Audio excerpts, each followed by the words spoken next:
Ladies and gentlemen, welcome to the Wild Card Weekend edition of Birds vs. Boys. One of us is playing, one of us is home, but still the one that is home seems like they're making more headlines than the one that is still playing. And welcome to life as a fan and as someone who covers the Dallas Cowboys. KMS here with Aiden Powers. We are here to cover everything NFL playoffs as well as the early beginning of the offseason for the Dallas Cowboys. Aiden, it's cold, it's snowy, it's playoff season. How are you? Well, hey, I'm in the playoffs, so I'm feeling great. I totally forgot seeing how last year ended. There was no anticipation for that playoff game. We were kind of just waiting for it to be over. Now, this year, I kind of forgot how excited you get in the anticipation you have of a week leading up to the playoffs. I have watched a lot of Eagles-Bengals highlights, offensive masterpiece, by the way, and I just can't get enough because I'm like, I got to do something. I'm looking at ticket prices. I don't know if I'm even going to the game. I'm just looking at the ticket prices to feed my brain of Eagles stuff.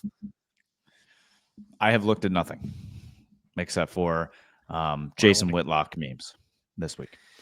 Oh God, gotta stay away from that one.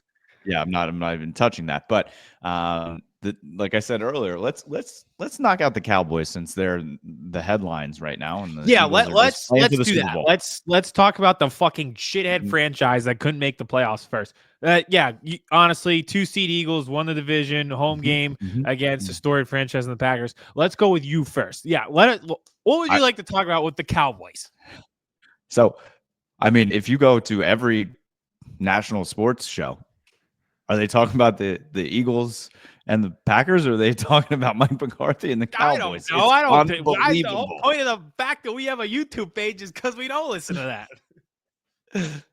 This is the bureaucracy and the hypocrisy of this, and that's why I want to laugh at this. I'm not saying we need to lead with the Cowboys because I agree with that. I think it's just absolutely hilarious. And I have a new take, Aiden, on the Dallas Cowboys, on the Dallas Cowboys players, on the ownership and management of this franchise, this this company. I'm going to call them a company. Yeah, the Dallas Cowboys, gas, football, all of the things that you run together as a family. The Dallas Cowboys, as a company, are not in the business of football. The Dallas Cowboys, as a company, are not in the business of Super Bowls anymore. Jerry Jones is not in the business of really championships. Jerry Jones is in the business of relevancy. The Dallas Cowboys are a influence company. They are nothing but a bunch of TikTok, Instagram influencers, from Micah Parsons to Jerry Jones to the Dallas Cowboys. All they care about is clicks and impressions. They're doing everything we do on Twitter.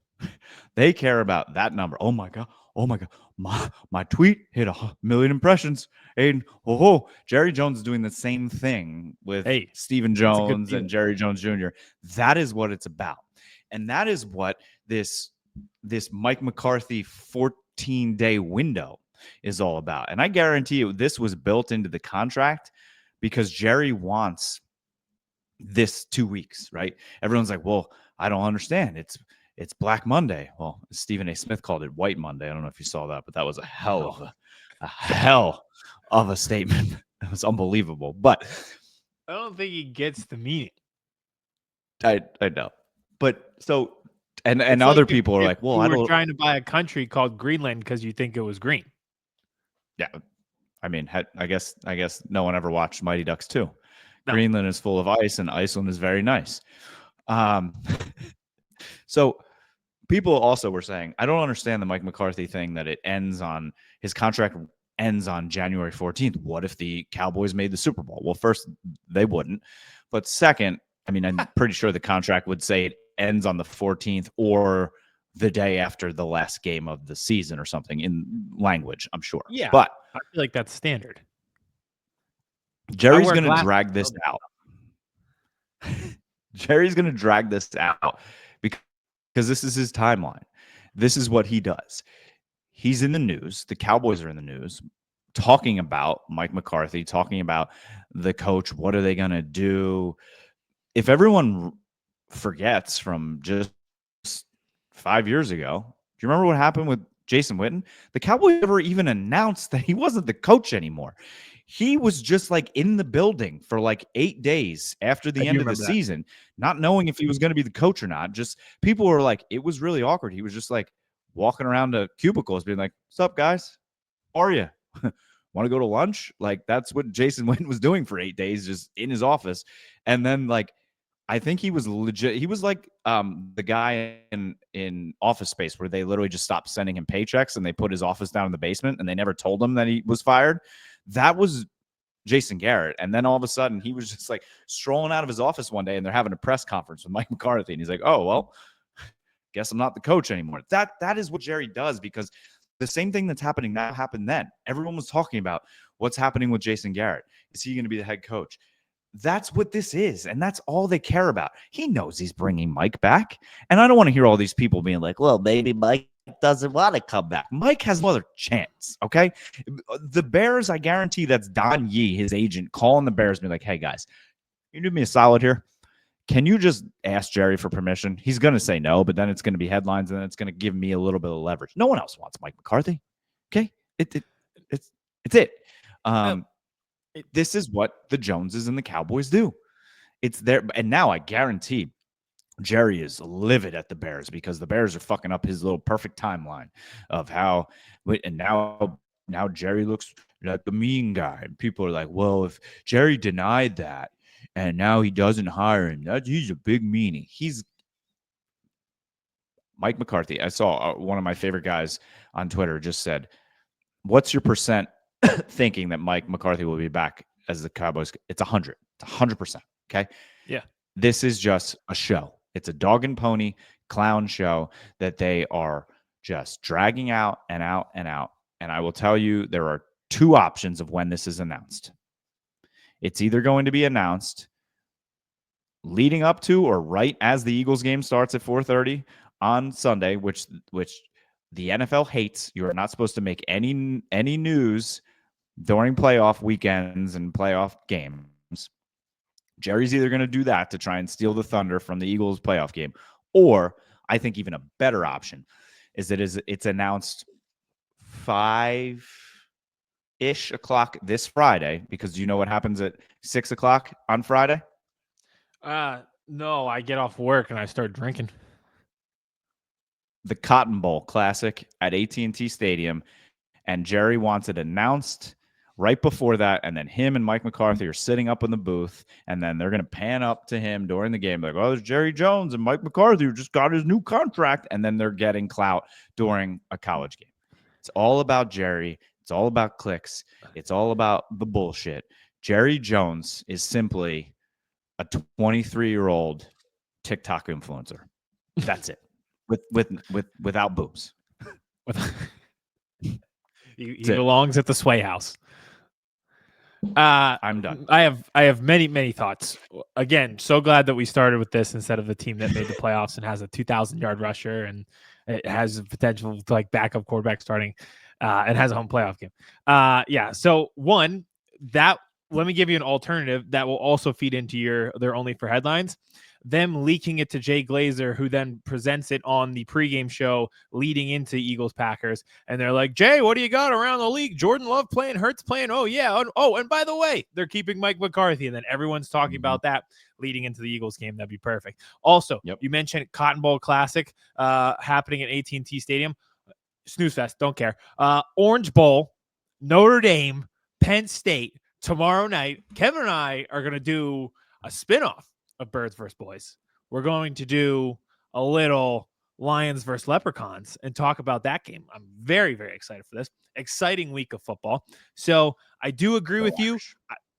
We didn't even get a chance to talk about the fact that Jerry Jones is also a phenomenal actor. That was the first time he's ever said something relatable.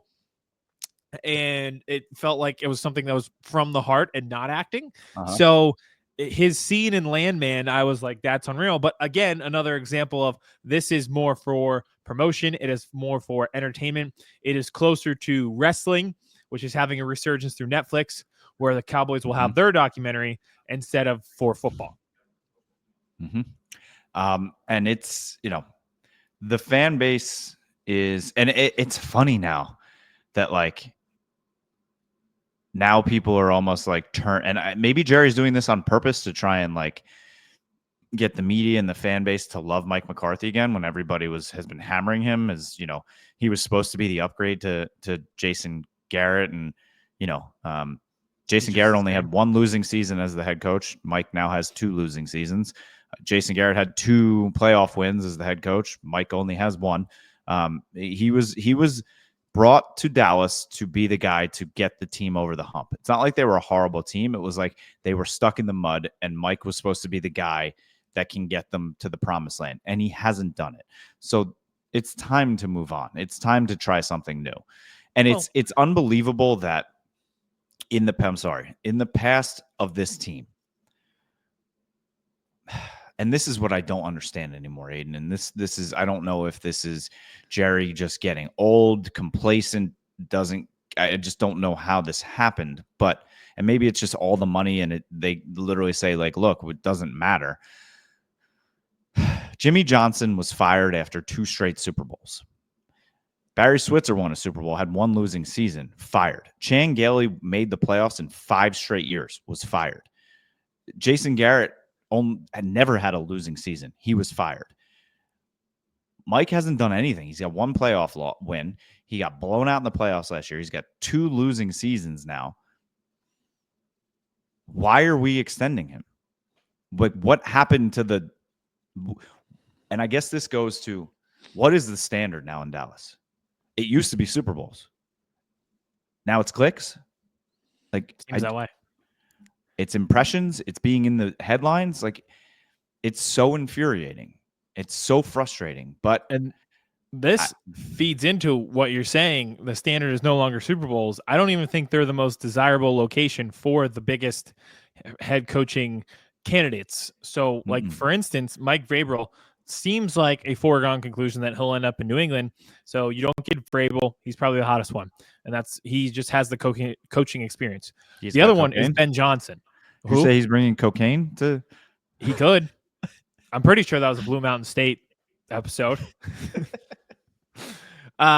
Also, Ben Johnson, coordinator, Lions. He's the other hot name. And Aaron Glenn, the defensive coordinator, doesn't get as much talking point as the offensive coordinator. But I think both those guys could be gone. I could see Aaron Glenn with the Jets, back with the Jets. That too. I also saw that he was interviewing for the Jaguars. I think that would make some sense for him. I do think that Ben Johnson can hold out again if he doesn't like what he sees on the head coaching market. So those 3 guys are at the top of the list. I don't think any of them would come to Dallas. So you're in a position now where you're like, all right, so now the next name, ironically, would be Kellen Moore. So, which is realistic. So you pretty much have to ask yourself, do you make Kellen Moore the head coach, or do you stick with Mike McCarthy? And those are really your only options. When you come down to it, that is truly the only options, because they're just not going to get Ben Johnson to come in. And it was funny that Jerry last week was talking about like getting a head coach and putting him on an incentive-laden deal. Like, if you get to the NFC Championship game, I'll give you $5 million, and if you win the Super Bowl, I'll give you 10. And it just doesn't make sense. But I think the way that Jerry's going to do this, and this is my last take on this whole thing, is he's going to bring Mike back. He's going to know that bewildered and upset and bored with it. But his sell is going to be Mike's back, but he's not making calls anymore. And he's going to bring in a offensive coordinator, whether it be Byron Leftwich or Jason Witten, and that's basically going to be like the coach in waiting, and Mike's just going to have to deal with it. And that's going to be kind of what they try and sell the fan base is Mike's back. He's going back to the CEO. He's built the program, and now we got this, whiz that's going to call plays, and everything is going to be great, even though you're still have the same injury-prone quarterback whose best year is probably behind him. Just go get Dion and just totally lean into this entertainment factory. Speaking of, Congratulations, Zeke. yeah, you made it to the Chargers. One last time this year, we'll pivot a little bit here to because you brought it up how they're like, well, we'll bring him back, but this is your last chance. We're gonna do it a little differently this time. One last shout out to the Giants this season, who after all that are keeping their head coach and their GM, which is hilarious because then I saw an article that said, well, with a desperate GM, he's just going to start spending like crazy. Expect an erratic offseason where they spend a lot on free agents there in the Giants, which would boggle your mind. Could have happened, considering they could have just spent the money last year, kept Saquon Barkley, Xavier McKinney, Leonard Williams. All of these guys, they could have just kept and spent the money there. Instead, went 3-14, publicly embarrassed themselves on Hard Knocks, have absolutely no infrastructure even after saving that money. They were horrible enough that they had no success, but also weren't bad enough to get the number 1 pick and get Cam Ward or get Shedeur Sanders. So they're right back with who is our quarterback going to be next year. An all-time train wreck disaster for the New York Giants this season, only for it to end with the owner saying, well, I'm running out of patience. What more do you need to see to run out of patience? What are you guys doing up there? But I love it. Saquon, again, every week, I'm so thankful that I have him, and it wouldn't be possible without all aspects of the New York Giants front office. I will say the only thing with the Saquon thing is, okay, they had 3 wins this year. Saquon's on that team. They have what, maybe 5? Saquon doesn't bring them to the playoffs. He's a closer on a good baseball team. If you have a closer on a 100-win loss baseball team, he means nothing. But that's been my point the whole year is they said they didn't want to spend the money on Saquon so they could spend it elsewhere. Yeah, and they didn't spend it anywhere else. But they didn't spend it elsewhere. And it's like, okay, well, so you couldn't re-sign Xavier McKinney, who's a really good safety, and who's young. Doesn't he lead the league in picks this year? He picked off Hurts in week 1. Yeah, I'm pretty sure he leads the league in picks. Hey, which is huge because they don't have Jair Alexander this week. So it's just so I totally understand not wanting to bring back Barkley because you're like, well, we're just spending money on him around a bad team. But it's also like, well, how'd you get yourself in that situation that you shouldn't spend on him because the rest of the team is bad and you want to save money, but then the guys that you're bringing in are still bad. Speaking of the Packers, it's just like last year at this time, I was doing what you were doing, same opponent, but it was like, is Watson going to play or not play? He's hurt. And they're like, oh, he's good to go. You guys is like, ACL, he's gone. And it's like, Jair Alexander, is he going to play? Is he not? He's going to play. He's good. You guys, he's gone. I'm like, not that would, I don't think those 2 players would have changed last year's game. Nothing besides maybe Bane coming in and blowing up the stadium would have changed what happened last year. Could happen.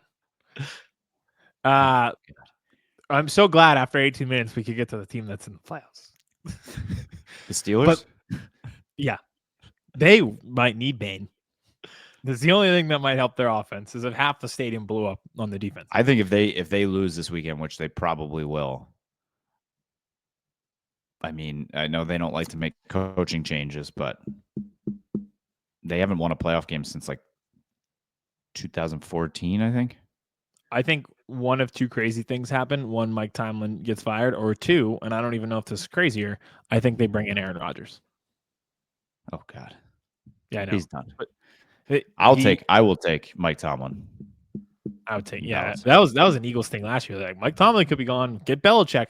Now Tomlin still a Steeler. They're in the same exact spot, and Bill Belichick is the coach. You could be. Well, you will be sitting here next year with this, but you could legitimately be sitting starting next year as the reigning Super Bowl champs, or let's just say got to the whatever playoff success with the youngest defense in the league, probably another good draft, probably a couple more free agents, entering the season with the Giants and the Cowboys exactly how they've been the last 2 years in a row.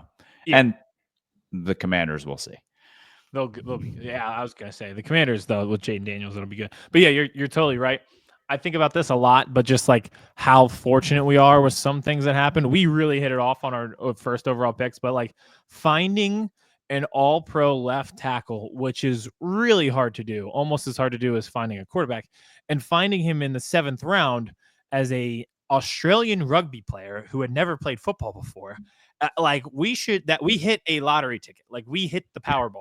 And I think we need to think about that more in terms of like how we have the core that we have today. Yep. It's because of stuff like that.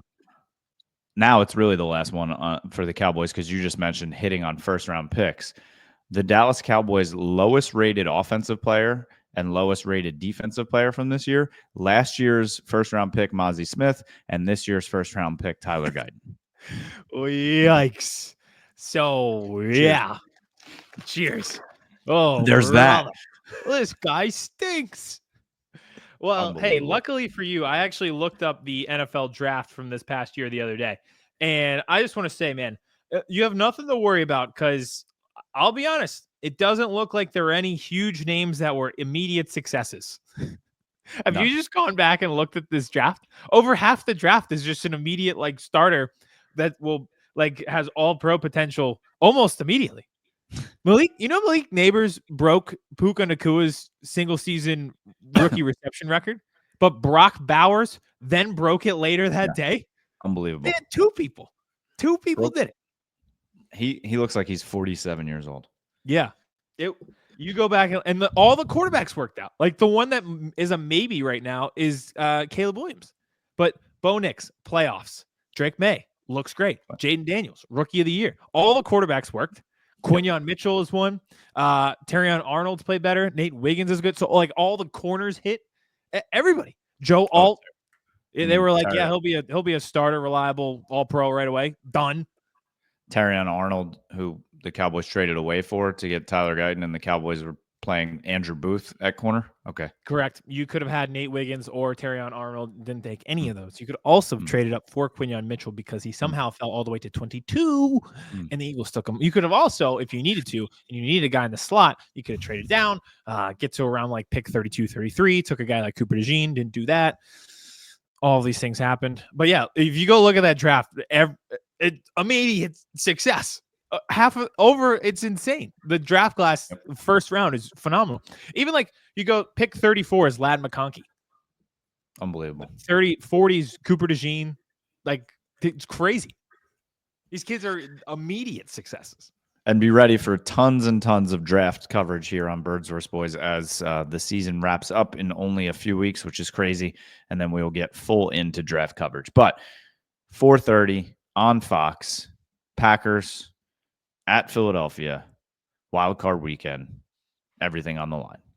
I'm really excited. I would love to know from a Packers fan what the vibe is, because from an outsider, a little bit like the perspective of us last year and the vibe of ours, whereas like you're playing this meaningless Week 18 game, you start the starters, your quarterback got hurt, your wide receiver definitely got hurt. So now you're going into the game, you're down your starting safety, you're down your starting wide receiver one.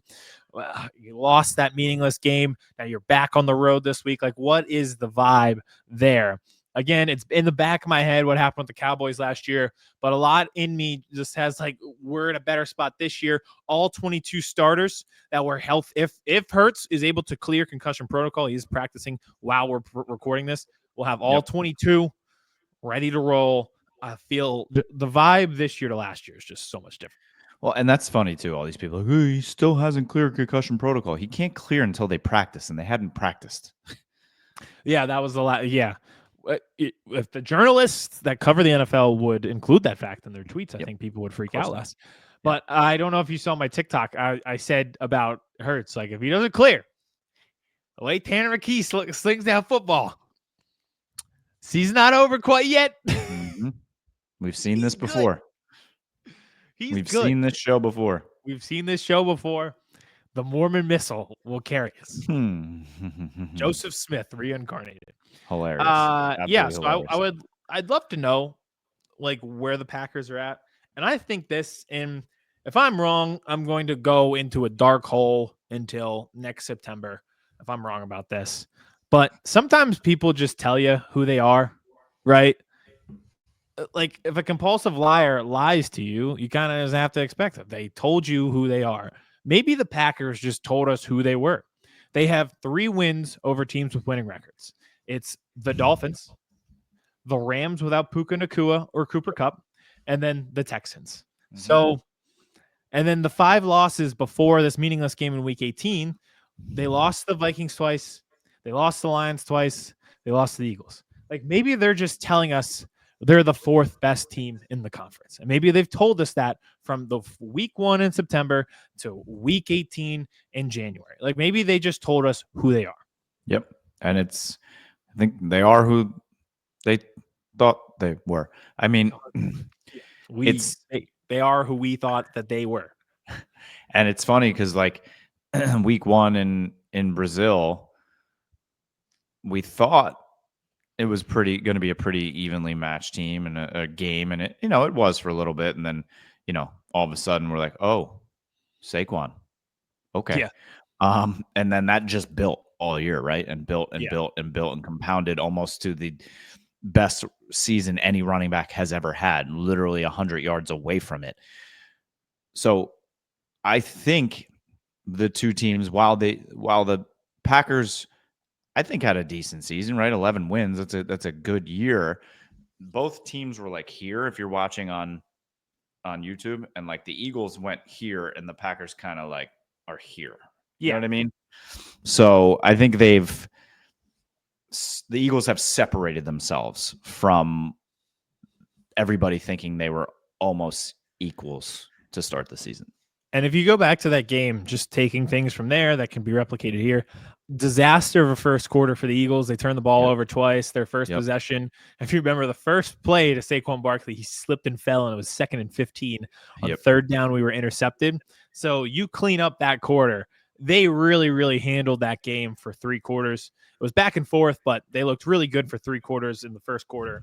Skewed it. So if you play a full 4 quarters without mistakes like that first drive in that first quarter, you're going to be in a good spot. I did also like from that game that they will need come playoff time very successful fuck you drives that we've talked about over the years. It was 7 minutes. The Packers got the ball back in the end, but they had about 50 seconds and not much time to do it.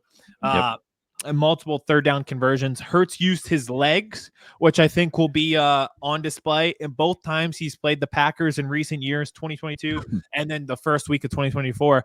2 of his best running games as a quarterback. So I think that also plays a factor. We're talking about rust with him. I don't worry about that a ton, because if you think back in 2022, he had a shoulder injury and missed 2 weeks, came back, played. We had a bye week. So he missed another week. So he played once in a month and then came back and we won the division round 38-7. And the first play was a play action bomb to Devontae Smith. So not too worried about it there. Concussion cleared. I still think he needs to use his legs. Yes, agreed. And I will say this every week until it is proven wrong to me. I don't think anyone comes into Philadelphia and wins a playoff game. I might go to the game. I don't see it. It's being decided at the moment. I could actually check the text right now and break the news. As my toddler is at the door going, Daddy, you open the door right now. Nope. Goal line stand, Emma.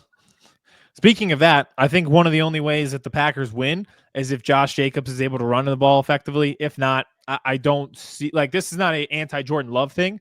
I just think it's anybody. Like, I don't think if you're not successful running the ball on early downs, I just don't think that you can beat this Eagles team and having to drop back and throw the ball 55 times.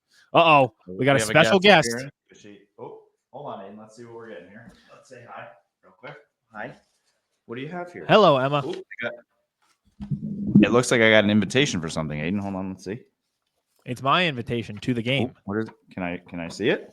What is it? It says you're invited. Who are we invite? There better be an Eagles ticket in there. Donuts with Dad at school. Oh, I'm all in on that. Thank you. Love you. I'm going to put it right on my desk. Can you say go Cowboys or go Eagles? Go Cowboys or go Eagles? All right. All right. Daddy's almost done. Chargers it is. Okay. Continue. All right. So I think they have to run the ball effectively. Yes. To stand any chance. And another thing, because people keep bringing up the Jalen Hurts concussion protocol. Will he be rusty? Will he be healthy? We're not paying enough attention to the fact that Jordan Love said that he couldn't feel his hand on Sunday. And I don't know. I would just like my pitchers and quarterbacks to never say the sentence, I threw it and I couldn't feel my hand. I'd like to avoid that all the time. They are coming into Philadelphia with the strong hand guy from that movie, basically, as Jordan Love, without their deep threat number one, basically wide receiver, and their best cornerback. Yep. Pretty much. I mean, no, thank you. If I'm a Packers fan, I don't want to be confident. I actually don't want to think about the game at all. This would happen to me on like math tests when I actually knew it was happening in math. I'd be like, I've been burned too many times before, and I'd study and be like, I know all these equations, and I just feel good about it. But I also suck at math, so I don't want to think about it and be confident that I could pass this test. That's how I feel about the Eagles, where I'm like, I've been burnt so many times before, but I know these equations, and I know this works. And then you get the test back and it's like C-, and I'm like, exactly. What? I don't understand. I don't want to get a 72. I want to get a 92 on the test. Yes.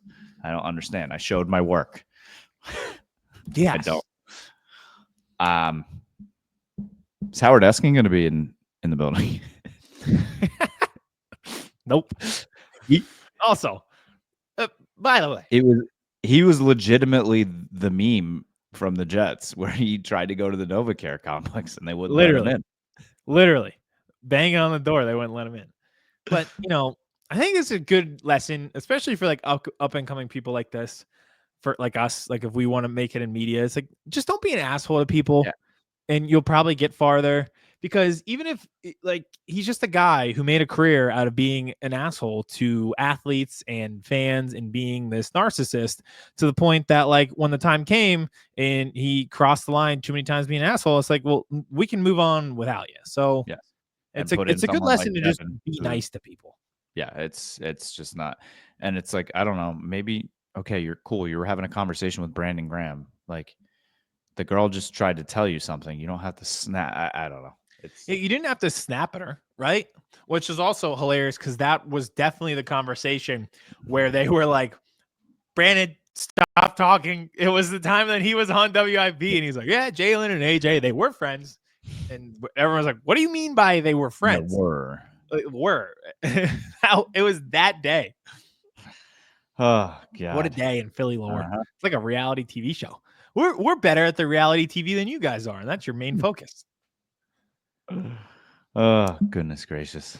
But yeah, I would, and then just one more thing on this game, maybe a few more, but I'm very interested to see how the Eagles played in the first quarter. I mentioned earlier, it was the first quarter of the first week of the season. They hadn't played in preseason. I'll give them a pass that they didn't look great in the first quarter of the first week.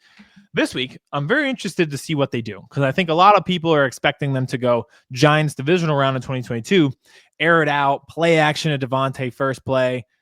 And I'm curious if they just set the tone and set the message for the playoffs and say, Saquon's touching this ball 7 times on the first drive. If he gets tired, we're bringing in Kenny Gainwell. We're just going to pulverize you on the first drive to tell you we're bigger and we're better. And I would not be shocked if that is the plan. And it lets Hurts kind of ease back into things, but it also sends a huge message that we're like what Peter Schreger said is like, they are big off the bus. Yes. And that's you come in and you run it down their throat 70 yards for a touchdown. They are big off the bus. Yep. It's like in the Friday Night Lights movie when they get to the playoff game and that team from Dallas walks off the bus, and it was just disastrous. Massive. Oh, yeah. Yeah. What was it? I forget the names of the teams, but I know exactly what you're talking about. And they almost win. They do at the end. Right at the end. So I think there is some potential where they run it early and often. And then 2 just special teams nerd things. Jake Elliott missed the field goal. I have that in the back of my head. But I do like that he's doing the kickoffs again. And 2, I cannot stress this enough. Kaylee Ringo did it again. He was the gunner on special teams, just flat out beat the guy down the field. Immediate tackle on the punt return catch. He does it once a week, and then Sidney Brown also does it once a week. He's fighting 2 Cowboys at once down there because they're pissed off at how hard he's running. These guys are going to force a special teams turnover that's going to win us a playoff game. I'm saying it here. Like one of these times, they are going to get down there so fast, make that tackle, and that ball is going to pop out. We're going to pop on it, and it's going to flip a playoff game. And that's how playoff games flip. Yeah. Literally. It's you make one mistake, you're done. You make one little play on a special teams when everybody is just like, okay, they're punting the ball. Here we go. We're going to get the ball. Bang. Instant offense within the red zone for the Eagles. Game over. And do you remember the 49ers the one year they fumbled it multiple times on the punt return and it cost them a chance to the Super Bowl in the NFC Championship game? Yep. Like, do that to the Pack. Like, you know. Remember how bad the Packers return game was like 2 years ago or so? The guy like fumbled, like it was so bad. So, hey, yes, they have the looming of that. If you do go to the game, I want to make sure that you're wearing a Philadelphia cream cheese hat. I don't know where to get one, but if someone could hook me up, I'd definitely wear it. The Only texts are being shot called... off right. We're planning right now. The ticket prices dropped quite a bit. Why is that? I think people think it's going to snow this weekend, which it might. Cheese. It could. Philadelphia cheese. Cream cheese. Hold on. Cream cheese. Cream cheese head would be cool. While you're doing this, I want to talk about this. Going into the final week of the season, people kind of just you can't find it. I think people they've got. I can get you a Philly cheesesteak hat. Maybe. Be funny. Yeah, that would also be good. I haven't had one in a while. I got to make my way up the hill to D'Alessandro's. The people were like, "Who should we play? Who should we play?" I didn't really care. Like I was just like, if we're gonna be the 2 seed, you can't be afraid of a 7 seed. Like you can't. Yeah, you can't be afraid of anybody. Like, you can't be like, oh well, then we would match up better. Like if it rains and then it snows and then this cloud hits here and then this flight lands at this time, then we play the Rams. It's like I don't. You got the 2 seed. You're at home. Play football. I was gonna say play football. Like, do we have the best line in football and do we have the best running back in football or do we not? Like I can't split hairs between the Buccaneers, the Rams, the fucking Vikings, Packers, Commanders. Like we'll figure it out. Like you just got to have belief in your team. So I don't know. Everybody asks me, who do you want to play? I'm like, I just believe in our guys. I will say this though, after that rant. The Commanders have big time Mets vibes to them, and I didn't want to go down that road again. Where it's like everything on paper tells me I'm the better team, but they have team of destiny, lovable loser forever, change ownership. Now all of a sudden they went from being terrible to just winning in miraculous ways every week.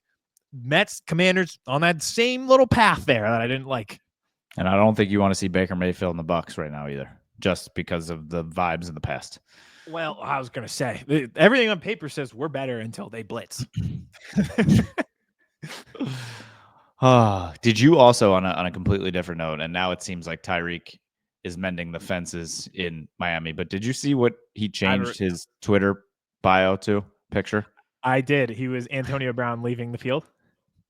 Superimpose his face on Antonio Brown. Unbelievable. I mean this. I wrote this down because I mean this in a real way. I think the Cowboys would be a good landing spot. They're the betting favorite. I believe it. And I think at this point, like it would make sense because they're always looking for a guy to take the top off the defense. They had brought in T.Y. Hilton. They had Brandon Cooks. Like they're always looking for that guy to kind of stretch the defense. And then they have CeeDee Lamb able to like run any route. Tyreek Hill. They could make it happen cap-wise because he has $27 million left guaranteed on his deal. When traded, they literally could just convert that to a signing bonus, doesn't hit the cap, and they could have him for like $4 million next year. See, there you go. What do you think? Like a 3, you offer a 3 and see what they come back, and maybe it goes to a 2. Yeah, Dolphins. By the way, Vic Fangio looking good because now. I do agree with you. Like you could get him for. I think you'd probably have to give up a 2 for him, but I'd probably offer a 3 first just to see. It'll end up being like a 3 and a 5 for a 6, like for him and a 6. You know, right? Yeah. So or like I will say this about or throw in Jalen Tolbert or something like that. Yeah. culture-wise, they were like, Vic Fangio, too much of a hard ass. And then it comes out with the reports. It's like, well, we're having culture issues here in Miami. Like guys showing up late to meetings, not being on time for practice, things along those nature. And it's like, so Vic Fangio just wanted guys to be on time for their job is the main takeaway that I've got from this. So they didn't like him because he wanted people to work hard at their job. Okay. Can't believe it. Yeah. And look where they are and look where he is. All right, my friend. I'm going to say bad luck to you this weekend. I think it's going to be extremely fun. Is Brady on the call? He is. I like it, but I just 4:30 on Fox playoff. It's Joe Buck and Troy Aikman. That means it's still in my head always. They're the Monday night game. Yeah, it's unbelievable. But we have a really fun slate. Texans in their always spot in the first game on Saturday. Literally. I think Ravens Steelers is going to be a boring game just because I think it's just going to be. I think there's going to be a lot of fun games. I don't know. I think the Vikings, their defense, Sam Darnold better. I hope he's not turning into a pumpkin right at this time. So we'll see. I'll say this about that. It would have been wrong if the Lions were the 5 seed. Oh, God, they were just so clearly the best team in the NFC all year long. Yep. It would have been wrong if they ended up 5 seed on the road, not playing any home David games. Montgomery going to be good to go, they're saying. Man, and Anzalone came back. He looked good right away. Yep. At this point, I feel like they'll have to pull off some medical miracle for Aiden Hutchinson to be back. Somehow, some way. All right, playoffs are here. Cowboys aren't there, but they're still in the headlines. Aiden and I will be doing a live show on Thursday afternoon. Check out Birds vs. Boys on Twitter for an exact time. Birds vs. Boys on YouTube, TikTok, Instagram, everywhere. We will be doing a live Leprechauns versus Lions, as I am a Notre Dame fan. Aiden is a Penn State fan, and it is just the perfect timing heading into the Orange Bowl. Notre Dame, Penn State, with the national championship on the line. We will be going live on Thursday. Is that the 9th tomorrow? Yes. July 9th. So look for that. Cowboy or Notre Dame, I still think is a 1 or 2 point favorite at this point. But I think it's going to be a heck of a game. And isn't it absolutely hilarious? I'm going to end on this, Aiden, where all of the teams have made to this point, making it to this point, $14 million for making it here. I don't know if you know this. I didn't. The Texas is walking away with like 3.4 million. Penn State and Ohio State are only getting 2.2 million because the 14 million that they get, they have to share with everyone in their conference. Notre Dame gets to take all 14 million home themselves because they're an independent, baby. I hate that so much. We got to kick your ass tomorrow. Everybody, Birds vs. Boys, playoffs are here. Make sure you follow us everywhere. We are on social media, Birds vs. Boys Pod. Anywhere you listen to podcasts, we are there on Birds vs. Boys. And right here, if you're watching on the YouTube page, make sure you smash that subscribe button if you have not yet. Playoffs are here, which is the time where I do the countdown of how many actual football games we actually have left until the end. And I have none left with my team. Can't wait.